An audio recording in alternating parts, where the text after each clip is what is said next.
Good day, everyone. My name is Gift, and I'm Customer Excellence Strategist at Reliance Infosystems. So today I will be taking you through this course, which is on brand management.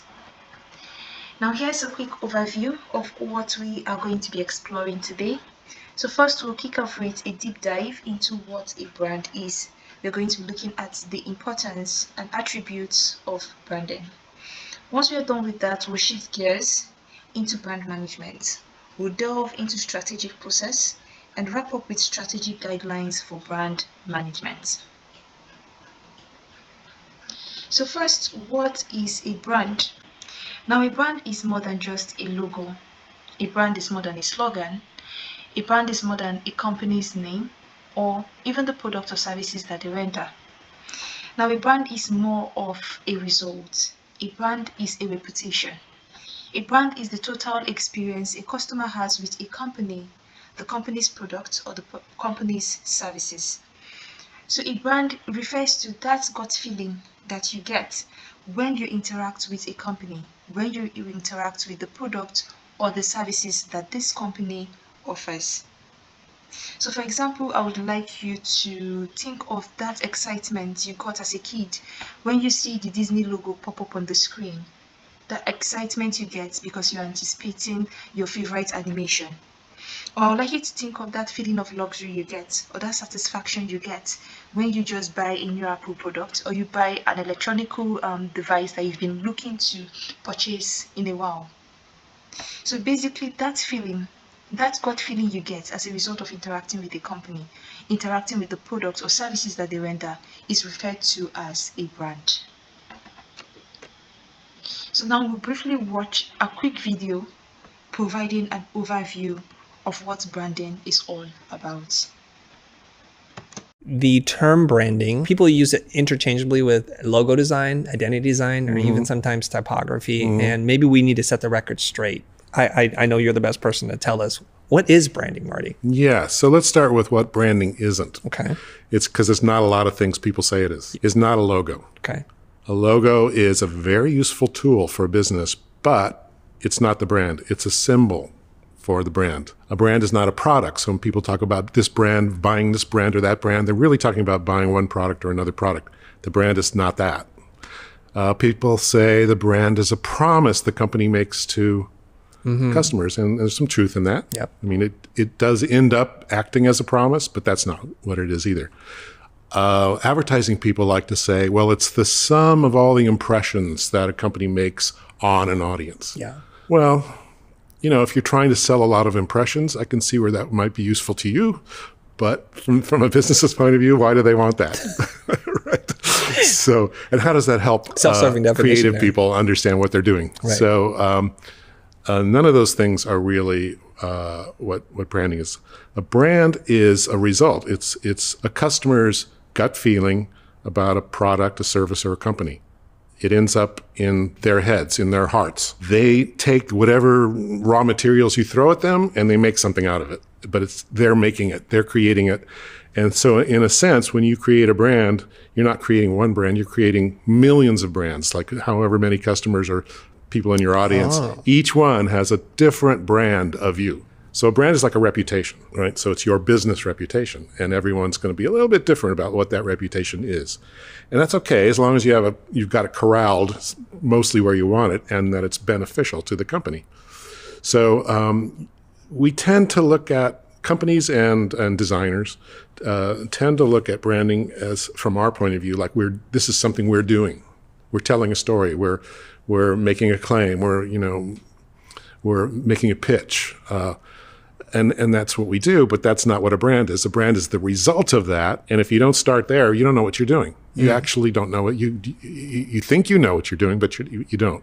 So from a designer's point of view, I mean, I always tended to be this way. It's like, it was my gut feeling, right, about whether this is going to work or not. And then I would sell it as hard as I could to get the client to sign off on it. From the client's point of view, they're going, well, it's a checklist. I got the logo, I got the tagline, I got the ad campaign, click, check, and they think they're done. Right. None of that's right. What's right is what happens in people's heads.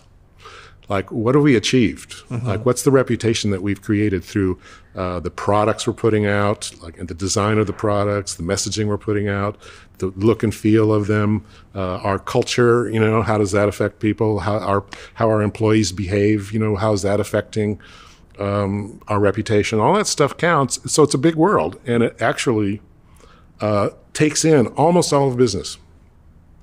Not so much finance, but finance is involved too, because finance has to greenlight all these things. But almost everybody in a company is, you know, affecting the brand, doing something with the brand, doing it for the brand, or hurting the brand. So you got to think of it that way. Whew. I didn't want to say one word because that was perfect. This is unscripted. Marty's just talking from decades of experience and writing and articulating this. It's very clear to me. So one major takeaway from the video is that a brand is not your company. A brand is not your company's name or the product or even the service that you render as an organization. Your brand is more of the reputation that any customer has of you, of the products or services that you render. So it is the gut feeling that a consumer has in relation to the services you offer, your products, as well as your company. And this brand identity, this feeling, this reputation is established as a result of the experiences a consumer has with your brand. Another key factor are your brand promises. So a brand promise is a statement or commitment from a company to its customers. So it's basically a commitment expressing what these customers can consistently expect from the products, the services you render, or the experiences you offer.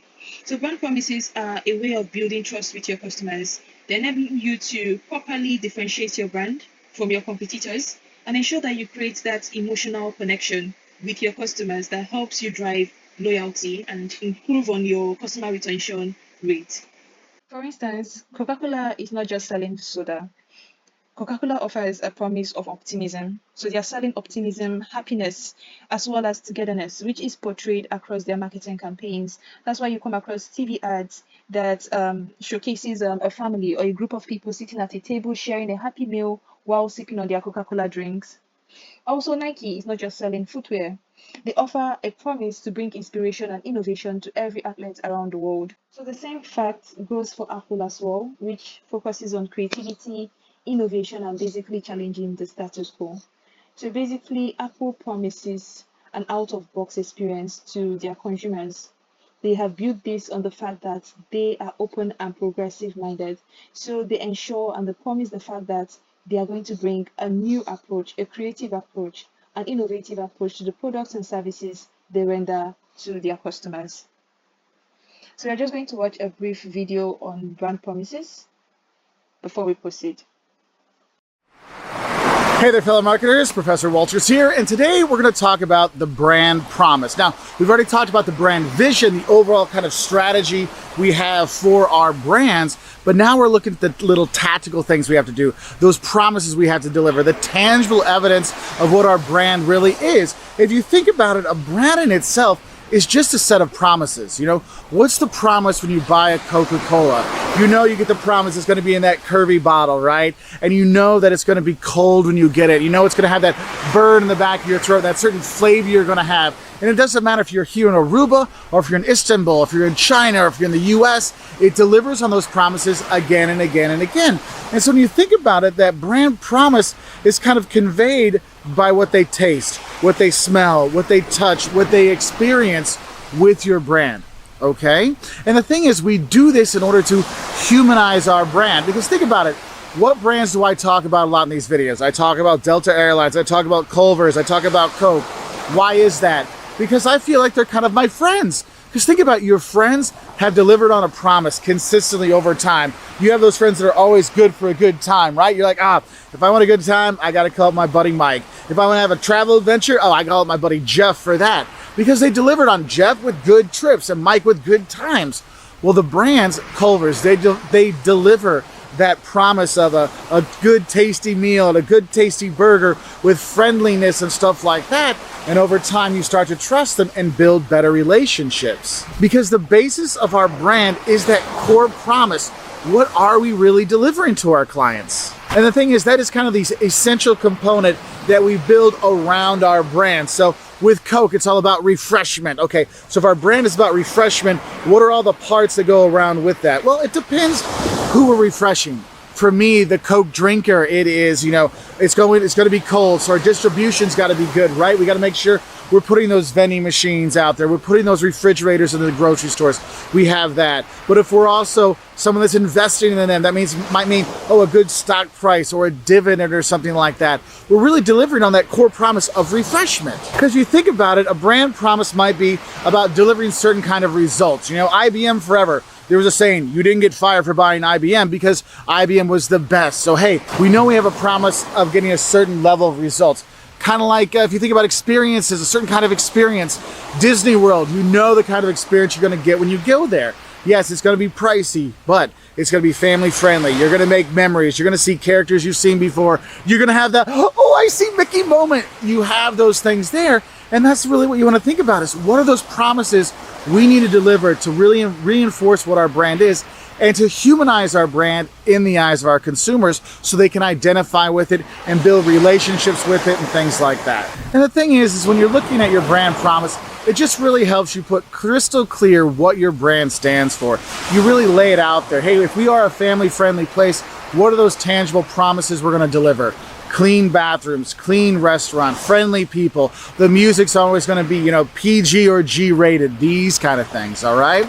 So I hope this helps you understand better what a brand promise is, and it is different than a brand vision. Brand vision, overall strategy. Brand promises are these little tactical things we do to make sure, or tangible things we do to make sure people understand what our brand stands for, and they can see it, taste it, touch it, smell it, feel it, experience it, so they know that our brand is really a person too that they can identify with, so they become a Coke man or a Delta Flyer or a Bud man or whatever, all right? So I wish you all the best. I hope you have a great time studying, and I'll say bye from here in Aruba.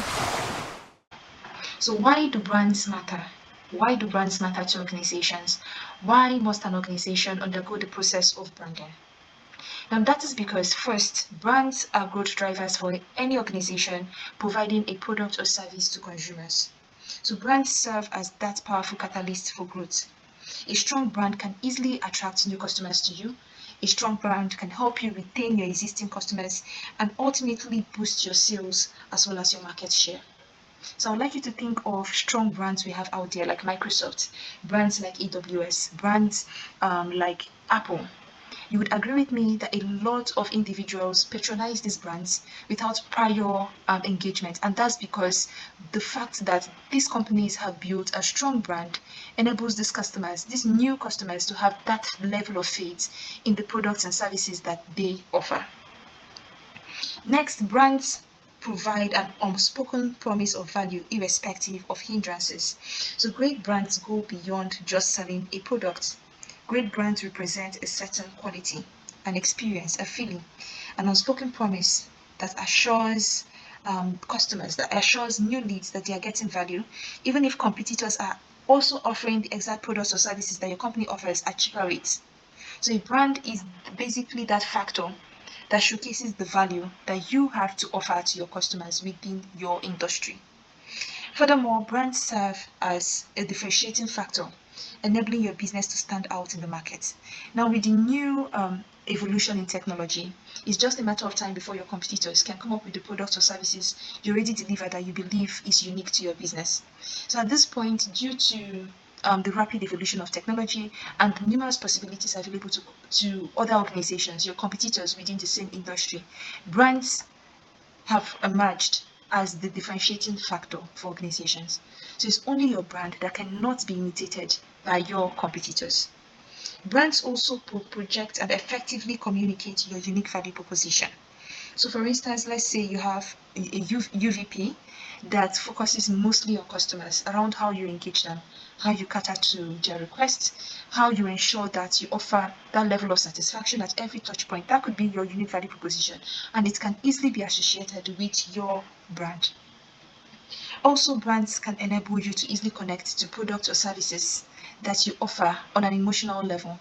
So by building that gut feeling of satisfaction within your customers or within new leads that are yet to patronize your organization, by building that gut feeling of satisfaction through your brand, it would enable you to ensure that these customers are connected to the products or services that you offer on an emotional level, enabling you to effectively connect with your customers and help drive your sales. So now look at, why do consumers choose brands? Why do consumers prefer to go for brands while trying to make a purchase? Now first, we have source of products. Consumers make a purchase decision based on brands that offers products that satisfies their needs. We also have the symbol of quality factor. Now this focuses mainly and explains that consumers are more likely to go for brands that carry a reputation of reliability, brands that have a reputation of quality as well as consistency. Consumers also choose brands because they represent lower risks. So consumers are more likely to patronize a brand with a very strong brand positioning within the industry than they are to go for a company and industry without a strong branding. And that's because through the process of building their brand, this company has been able to instill that level of faith, that level of trust in the consumers. So these customers can easily go ahead to patronize this brand wherever they see their products or services, because they are fully confident that they will derive value from their purchase. Something else to note is that brands can serve as symbolic devices. Brands play a significant role in enabling customers to identify or differentiate the product or service in the market. Now, why do sellers choose brands? Why do organizations go ahead to undergo branding? Then that's because, first, brands offers a competitive edge. So today, where we have, based on the fact that we have many organizations offering the same type of product, offering the same type of service, just as you render, that factor shows that in order to stand out, in order to ensure that your services are not duplicated, you want to ensure that you choose a unique brand. So branding enables you to stand out irrespective of the products or services that you render. You stand out in such a way that you would find consumers going for the products or services that you render that actually goes for cheaper rates within a different brand. Brands also drive customer satisfaction. So brands provide that experience that consumers subconsciously link to the product, slogan, ads, or logo of that company. Furthermore, brands provide that differentiation that enables companies to impute legal copyrights as required and enables companies to drive profits because it influences consumer decision. So look at what makes a brand strong. What would enable you to build a strong brand that would help you achieve your goals within your organization?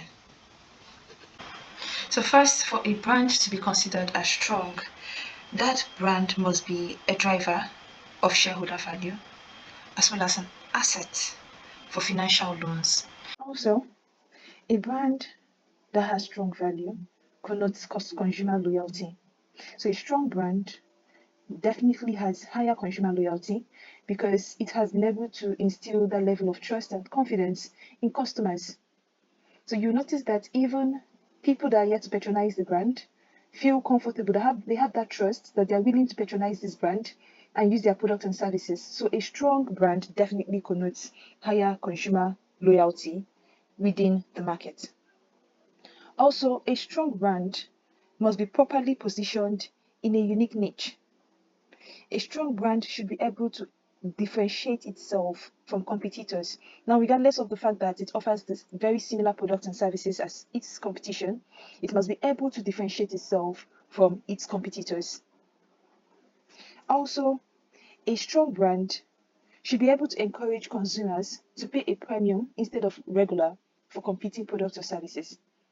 So you notice that at times some of these big brands end up selling their products and services at a higher rate than the regular brands.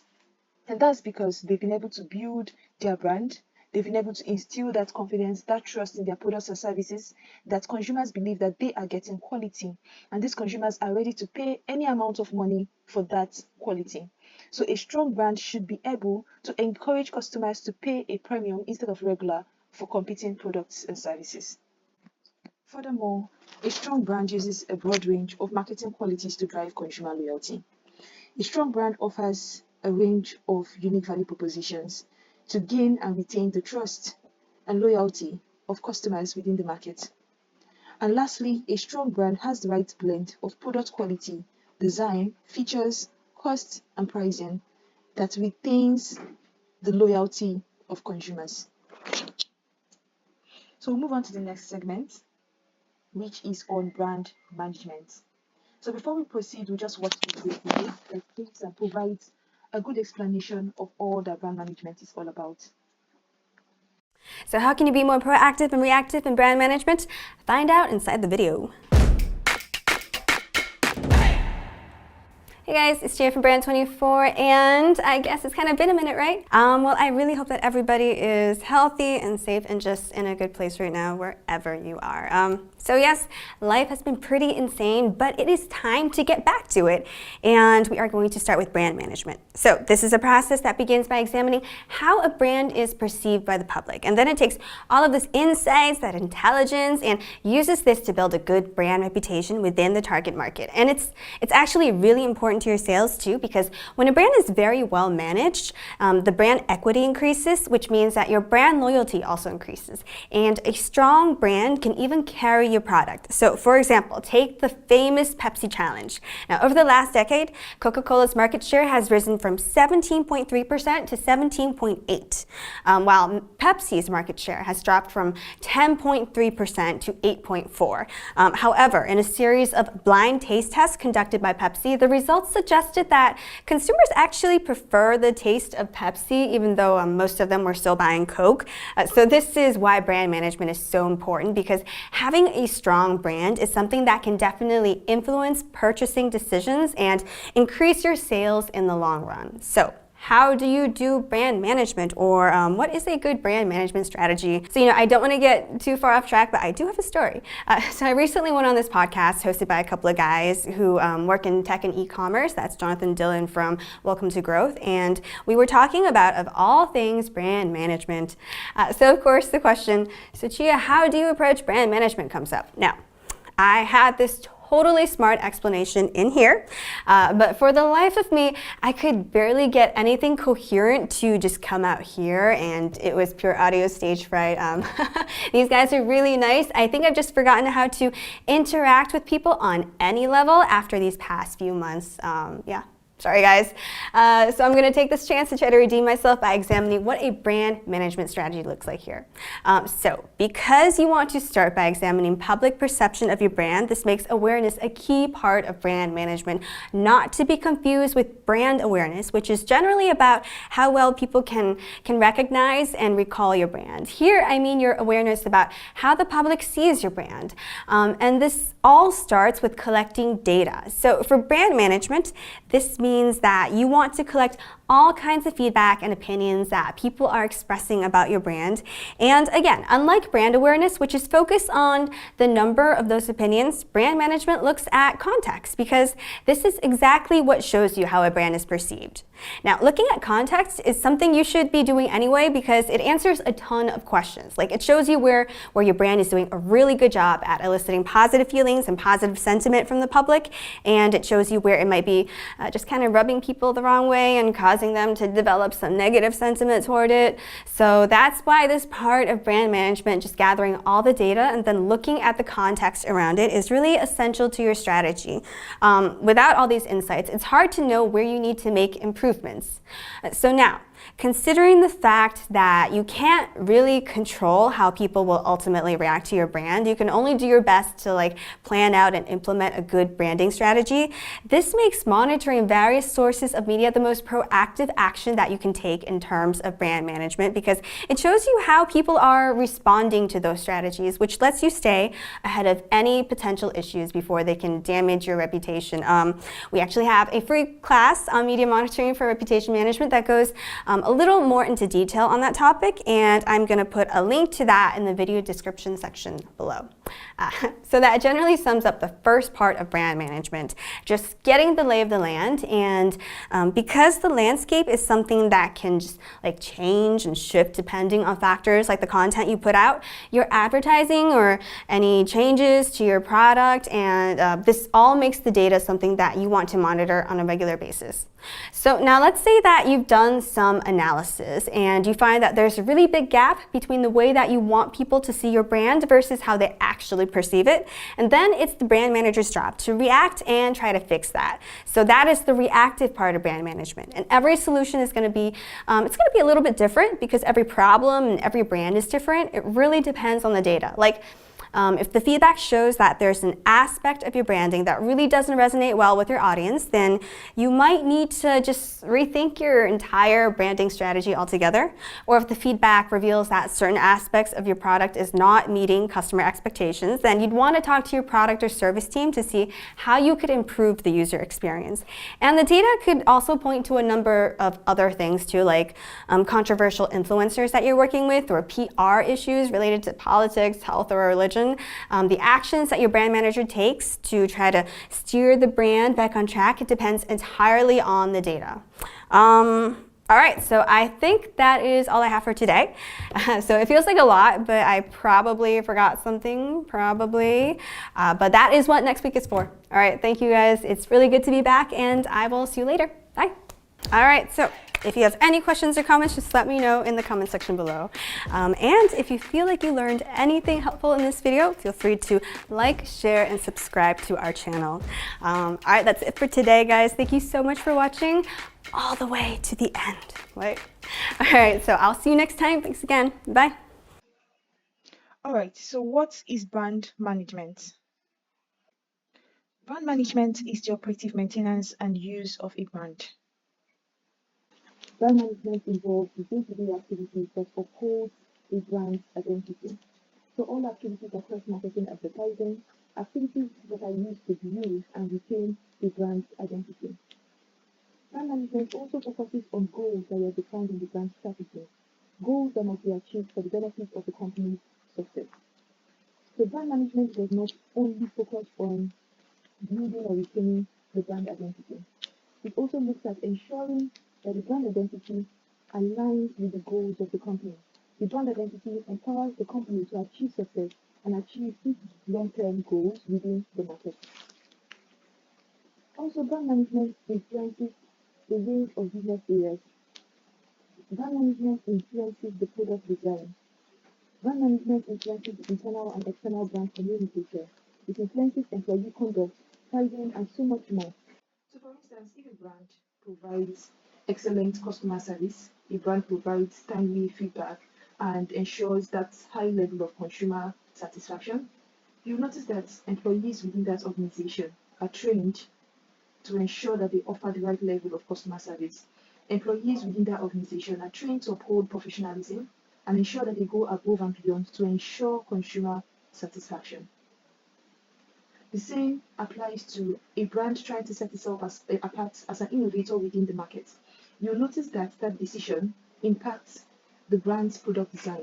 That decision would also impact internal and external communication within that organization, and so much more. Furthermore, in brand management, we understand that perception depends on a variety of interrelated factors. So you can offer an amazing product, but a single touch point with a rude customer service personnel in your company is able to ruin your brand image. So building and retaining your brand identity is not just a single approach, it's a multifaceted approach. So you're not just focusing on your unique value proposition, maybe the fact that you offer the best product quality or you offer competitive pricing. You're not just depending on that. You're also ensuring that all touch points are delivered excellently. So basically, effective brand management carefully oversees every touch point within your organization, ensuring that positive perceptions are delivered from end to end. Also, brand management strikes a balance between tangible elements such as product features, pricing and packaging, and intangible elements such as your brand reputation, your customer perception, as well as emotional appeal. So it strikes a balance between these two factors, optimizing both to create a compelling brand positioning. And lastly, brand management can also be defined as the process of building your image, building the reputation, building the concept of your brand. Now, what is the purpose of brand management? First, brand management helps a company stand out from the competition. Brand management acts as a differentiating factor. It helps to clearly define and communicate the unique attributes of your brand. It communicates the unique value proposition that you offer within your niche.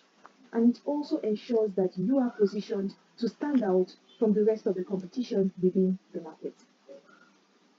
Brand management also helps to drive customer loyalty by ensuring that your brand offers personalized experiences and provides consistent branding initiatives that not only builds but also upholds your brand identity.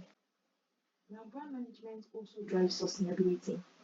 So, sustainable practices such as ethical sourcing, environmental responsibility, social impact initiatives are integrated into a brand's identity. Then, through brand management, these factors are used to position a brand in the right light. These factors are used to showcase that this brand prioritizes sustainability. Now, lastly, the purpose of brand management is to drive brand equity. Now, in simple terms, brand equity basically refers to the value a brand adds to a product or service. Brand equity is basically how much more people are willing to pay for a brand name product compared to a generic one because they trust, they recognize, and they feel positively attached to that brand. So we're going to briefly watch a video that explains brand equity in detail. Hey there, fellow marketers. Professor Walters here, and today we're here in Savannah, Georgia. And today we're going to talk about brand equity, or the value that a brand has. Because a lot of different ways you can calculate brand equity. There's a lot of financial ways to do it. You know, you can look at the book value versus the market value kind of stuff. You have those things. But what I'm going to do is kind of focus on the overall qualitative equity that a brand can actually bring to a company. And probably the biggest things you want to look at in terms of brand equity is actually what's called brand awareness. How much do people know about your brand? When you say Coca-Cola, what comes to people's minds? What do they think of? Do they know it? These kind of things. That has value. Being known means something. There's a reason why those celebrities, when they don't get into parties, they go, "Don't you know who I am? Oh, you're Ryan Seacrest? Oh yeah, I know you. Come on in." Because it helps them to get into the party. But also that brand awareness, if you know what a brand is, it's also helping them get into your shopping bag because you know this. So just the fact that a brand is known, that awareness factor, really brings value to the actual product. Because people, if they're familiar with something, they're more likely to buy. That's why you have so many Instagram travel influencers or YouTube influencers out there, because those brands call them up and say, "Hey, what would you come to Savannah and show Savannah so people can see it, so they might want to come here, they get familiar with it, or could you talk about our shampoo so they knew about our new Herbal Essence extra thick regrowing hair formula, they might buy it?" That's why they're paying things, because they know if people just hear about our brands and they see it, that brand awareness will grow and there's a better chance they're going to buy. And so that brings some brand equity in there. Another thing that brands can help you with is what's called the perceived value. I mean, think about it. There's certain brands you see and you go, "Oh, that must be good." Like if I see a Gucci shirt, I'm like, "Oh, that must be fancy." If I see a BMW car, I'm like, "Oh, that must be a pretty nice, German engineered car." You have these certain perceived values that go along with certain brands, with certain things. And so it can kind of build up a relationship between the perceived benefits, the perceived costs, all these kind of things that people then relate to that product. And that kind of relates to another thing that actually brand equity can be built up with, and that is actually the brand associations. What do we associate with that brand? For example, a few years ago, I got my youngest son some tennis shoes, but they had a Ferrari logo on the side. So he's like, "These must be really fast because they have a horse on it." Well, the thing is, that's a really good brand association. The horse, the stallion, it means fast, wild, powerful, right? And so he saw that, like, "Oh, so these shoes must be fast and powerful." And he's running around the store, and I'm like, "Are those fast shoes?" He's like, "Yeah, they're really fast shoes." And so that brand, the Ferrari brand, that logo, really associated speed and power to my son. But the thing is, you also kind of see with those brands, what do we associate with it? You know, certain universities you associate, oh, that's a good engineering school, that's a good accounting school, that's a good marketing school, oh, that's a good teaching place. That's a good party school. You have these certain associations people put with that brand. And so we need to know is, what do people associate with our brand? Okay, do they associate quality? Do they associate cheap? Do they associate fast? Do they associate cool?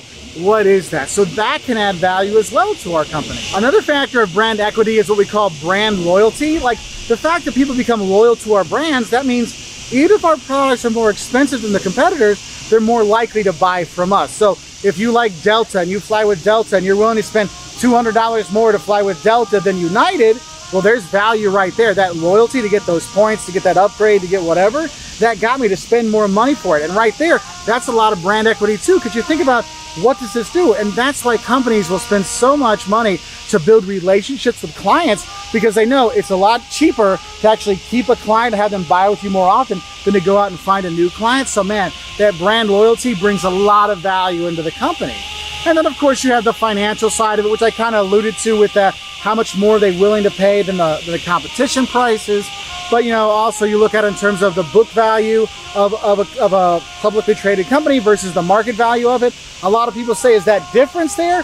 That's how much the brand is worth. And if you're not sure if brand, you know, there's a financial advantage to brands, ask yourself, why did you spend $2 on that Coca-Cola when you could have spent 50 cents and got an RC? Right there, that brand makes you willing to pay more money for it, and there's a financial side of it there. So those are some quick little easy ways where you can see where brand equity really comes about. I hope that helps you out.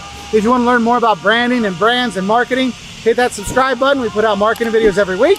And if you like YouTube stuff, we put out a little bonus YouTube video every Friday. Bye from Savannah. Now, what is brand equity? As explained in the video, brand equity essentially refers to the value of a brand. Brand equity is that value a consumer attaches to a brand that will make them go for that brand, irrespective of the other options.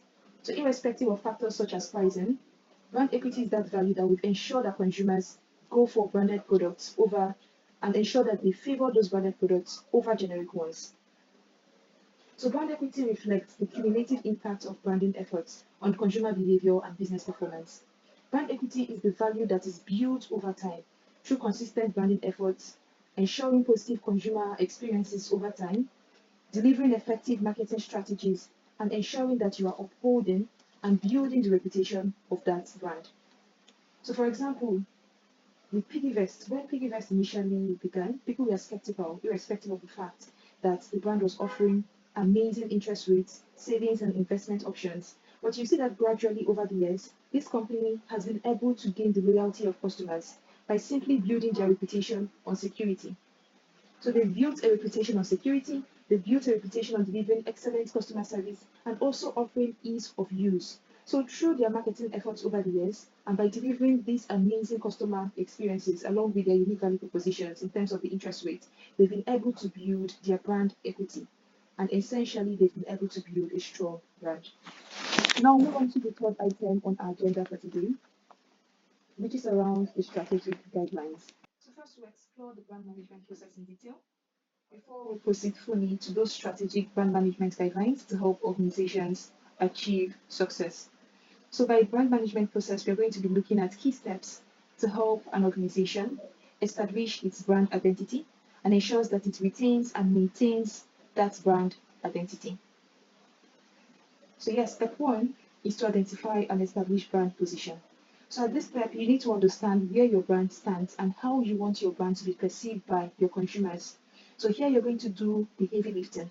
At this point, you're going to conduct an in-depth research to get a good view of your target market, as well as the opportunities available to you in terms of positioning your brand.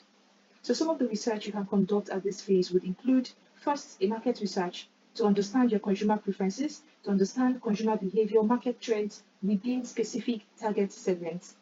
Also, you're going to analyze demographic data, carrying out surveys, interviews, focus groups, and so much more that can help you literally identify market gaps, that can help you segment opportunities, and also identify potential areas for new brand introductions or extensions.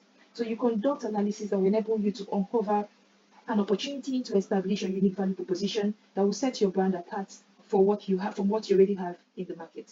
You're to also conduct competitive analysis, which involves studying your competitors, studying their brand, their strategies, their strengths, as well as their weaknesses. Now, analyzing your competition is really crucial because it provides insights into market positioning. It provides insights into differentiation opportunities and potential gaps that can be addressed through your multi-branding strategies. So by understanding what your competitor has to offer, your organization can easily develop complementary brands or niche products that captures market share. Now, another research you have to conduct is trend analysis. So trend analysis basically involves tracking emerging market trends, looking at cultural shifts as well as technological advancements that impact your target market. So this research would basically enable you to anticipate future trends. It would enable your organization to develop and establish a brand that seamlessly evolves with consumer preferences as well as the market dynamics.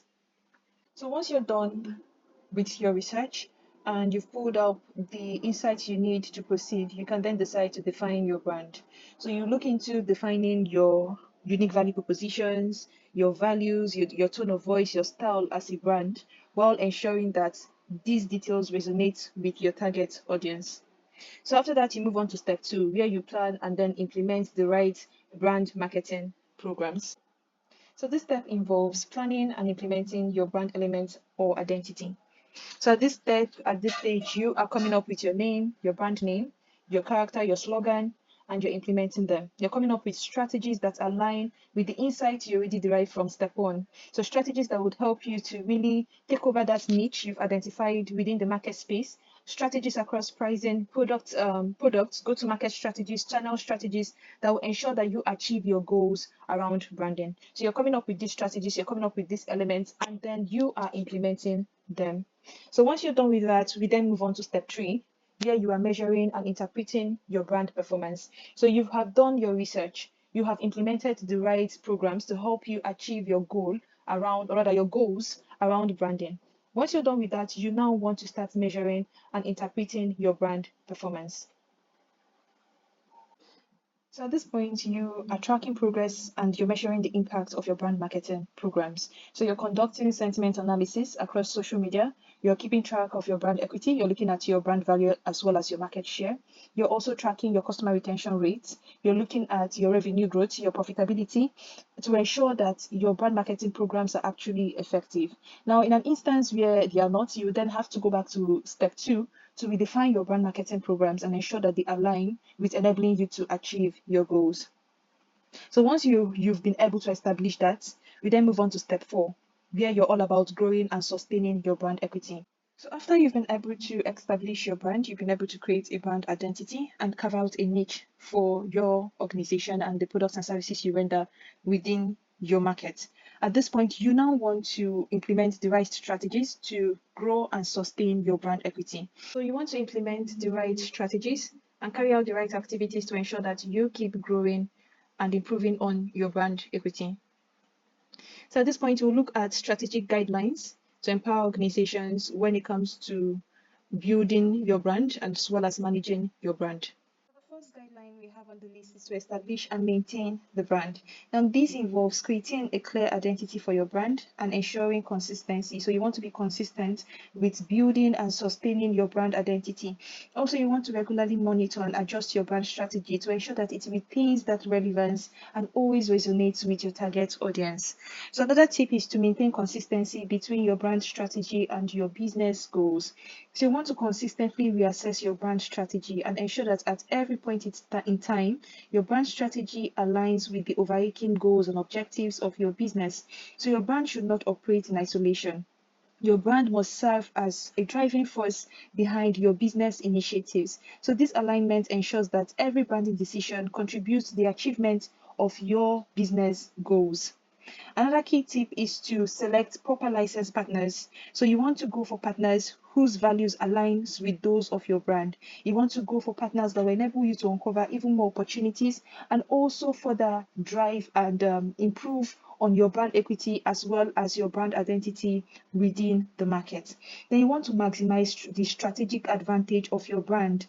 So you want to be able to identify and leverage the unique strengths, the unique attributes of your brand to gain a competitive edge in the market. So whether your unique attribute is exceptional quality, whether it's innovative technology, or just strong customer loyalty, you want to ensure that you can capitalize on these advantages, on these unique value propositions to effectively differentiate your brand from competitors and ensure that you are driving success. So you want to position your brand uniquely. You want to set your brand apart from the rest of the organizations within your niche, within your industry. And you can achieve that by ensuring that you're effectively spotlighting and leveraging the unique value propositions available to you within your business. Another key point, another key guideline is to have fixed products and services. So you want to ensure that all products and services associated with your brand aligns with your brand's core values, your mission, as well as your brand positioning. So you want to ensure that you maintain that level of consistency across your visual elements, across your messaging. So for example, you see that Apple is focused on standing out as an innovative brand within its industry. And you see that their product lineup consistently reflects this, from the sleek design they offer across their line of products to the cutting edge technology built into these products. So in the same way, you want to ensure that the products and services you render within your organization aligns with the uniqueness you're trying to communicate through your brand. Then lastly, you need to integrate brand management strategy into product development and launch. So you want to embed your brand management strategy into every step of your product development. You want to ensure that every step of product development aligns with your brand management goals, from ideation all the way to launch. So you want to ensure that each new product or service that you offer aligns with your brand identity. You want to ensure that they align with your brand values as well as your target audience. And you want to ensure that you are achieving your goals at the end of the day through your brand identity. So before we round off the session, here are a few points that you might want to remember. First, a brand is basically the set of expectations, memories, stories, and relationships that the consumer experiences as a result of engaging your company across any touch point. So a brand is really crucial because these experiences, these memories, these expectations, these stories influences a consumer's decision to choose one product or service over another within the same niche. So we also looked at brand management, which is the process of defining your brand, the process of defining your brand identity, your brand values, positioning your brand effectively within your market, and ensuring that you achieve the right goals through your brand. We also explored brand equity, which is the value premium that a company generates from a product with a recognizable name when compared to a generic equivalent. So brand equity is that value linked to a product or service that ensures that a consumer would go for your product or service regardless of other factors such as pricing. It is that value that ensures that a consumer would prefer to pick your product or service over a generic equivalent regardless of the factors impacting that decision. And lastly, we looked at brand promises, which we understand is the value or experience customers expect to receive at every point of interaction with the company. So when you align the right promises with your brand, you want to ensure that you deliver on them at every touch point with your customers. So the more you deliver on these promises, the stronger your brand value. So thank you so much, everyone. Thank you for watching.